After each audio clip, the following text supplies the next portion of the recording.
மக்களே, இன்றைக்கி என்னுடைய பாக்ஸுக்கு ஒரு சாப்பாடு தாங்க செஞ்சிட்ருக்கேன். அதை நீங்கள் இருந்து பார்த்துட்டு போவீங்களா? அதை என்ன எப்படி செய்யறதுன்னு இங்கே பாருங்கள். லைட்டாக எண்ணெய் ஊற்றிட்டேன், லைட்டாக கடுகு, ஒரு பெரிய வெங்காயம், ஒரு தக்காளி, 2 பச்சை மிளகா, அதோடு பார்த்திங்கன்னா மல்லி இலை, கருவேப்பிலை எல்லாம் போட்டு நல்லா வதக்கி எடுத்துக்கிட்டேங்க.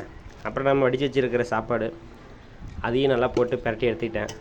இது வந்து பார்த்திங்கன்னா அம்மா ஊருக்கு போயிட்டாங்க மக்களே, அதனால் நான் தான் சமைச்சேன் பாக்ஸுக்கு. ஆனால் எனக்கு ஒண்டிக்கு போட்டு தானே, அதனால் சிம்பிளாக எப்படி சமைச்சு முடிக்கிறது, இந்த மாதிரி பண்ணால் சிம்பிளாக போய்டும் இல்லையா அப்படின்னு சொல்லி நானும் மாமாவும் தான் இருந்தோம்.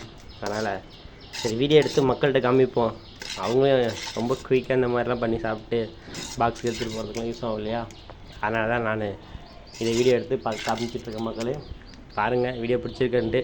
இந்த மாதிரி நீங்களும் ஷார்ட்டாக ஸ்வீட்டாக பண்ணுவீங்களா அப்படிங்கிறத கமெண்ட் பண்ணுங்கள். ரொம்ப ரொம்ப குறுகிய டைம் தான் ஆச்சுங்க, அதனால் நீங்கள் பண்ணுங்கள். டேஸ்ட்டுமே அல்டிமேட்டுங்க, செம்ம. வந்து பசங்களுக்கோ ஸ்கூலுக்கோ நம்ம செஞ்சு கொடுக்கலாம், அவங்க நல்லா விரும்பி சாப்பிடுவாங்க.